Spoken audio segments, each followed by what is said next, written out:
तालाब में चंद्रमा।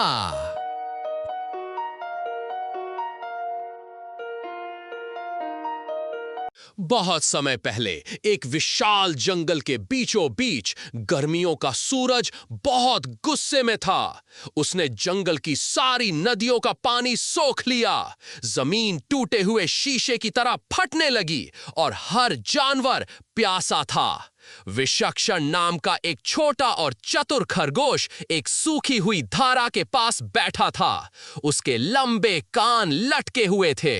वो जानता था कि बिना पानी के उसका परिवार एक हफ्ता भी जीवित नहीं रह पाएगा। अचानक डरती कांपने लगी।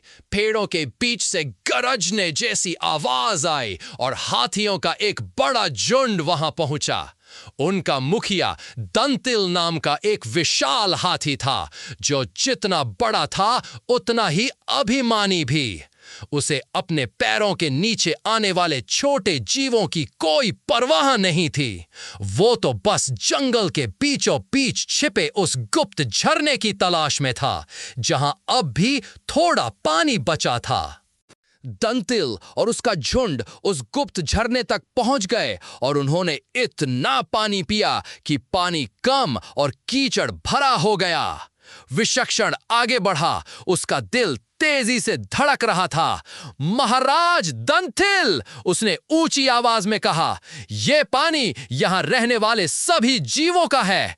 अगर आपका झुंड यहां रहा तो छोटे जानवरों के लिए कुछ नहीं बचेगा। दंतिल जोर से हंसा और उसने नन्हे खरगोश की बात अनसुनी कर दी। विशक्षण जानता था कि वो ताकत से किसी राजा का मुकाबला नहीं कर सकता, इसलिए उसने अपनी बुद्धि का इस्तेमाल करने का फैसला किया। उस रात जब आसमान में पूर्णिमा का चांद निकला तो उसने चांदनी की ओर देखा। चंद्रमा की देवी इंदु इस पानी की रक्षक है, उसने मन ही मन सोचा। उसके चतुर दिमाग में एक योजना बनने लगी। विशक्षण फुर्ती से दंतिल के खेमे में पहुंचा।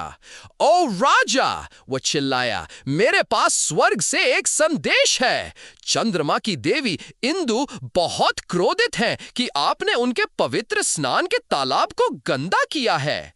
वह खुद नीचे ये देखने आई है कि किसने उसे कीचड़ से भरने की हिम्मत की है। दंतिल, जो अभिमानी होने के साथ साथ अंधविश्वासी भी था, डर के मारे कांपने लगा। मुझे उनके पास ले चलो, दंतिल ने आदेश दिया। विशक्षण हाथी राजा को वापस झरने की ओर ले गया। तालाब का पानी अब स्थिर हो गया था और एक साफ आईने की तरह चमक रहा था। वहां गहरे तालाब के बीच में चंद्रमा का एकदम गोल और चांदी जैसा प्रतिबिंब तैर रहा था। दंतिल की आंखें फटी की फटी रह गईं। उसे लगा कि वो स्वयं देवी को देख रहा है। देख रहे हैं? वो आपको कैसे देख रही हैं? विशक्षण ने झाड़ियों के पीछे से धीरे से कहा। वो चुप हैं क्योंकि उनका गुस्सा बहुत गहरा है। अगर आप इस जंगल में रहना चाहते हैं तो आपको उनसे माफी मांगनी होगी, लेकिन सावधान, उन्हें छूना मत, वरना उनका प्रकोप आपके पूरे झुंड को खत्म कर देगा। कांपते हुए दंतिल ने अपना सिर पानी की ओर झुकाया ताकि वो देवी को सम्मान दे सके। जैसे ही उसकी भारी सूंड पानी की सतह के पास पहुंची, पानी में लहरें उठने लगीं। चंद्रमा का प्रतिबिंब हिलने लगा और रोशनी के टुकड़ों में टूट गया। दंतिल डर के मारे पीछे हट गया। उसे लगा कि देवी गुस्से से कांप रही हैं। वो गुस्से से कांप रही हैं। विशक्षण चिल्लाया, आपने उनके पवित्र प्रतिबिंब को छू लिया है। आपको तुरंत यहां से चले जाना चाहिए और कभी वापस नहीं आना चाहिए, वरना चांद हमेशा के लिए आसमान से गायब हो जाएगा और आपको अंतहीन अंधेरे में छोड़ देगा। दंतिल ने एक पल भी इंतजार नहीं किया। वह मुड़ा और अपने झुंड को भागने का आदेश दिया। सुबह होने तक हाथी दूर पहाड़ों के उस पार एक बड़ी झील की ओर चले गए थे।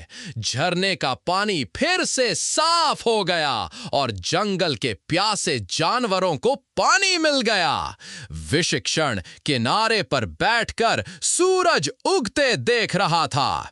वो जान गया था कि भले ही ताकत पहाड़ों को हिला सकती है, लेकिन वो बुद्धि ही है जो दुनिया को सही रास्ता दिखाती है।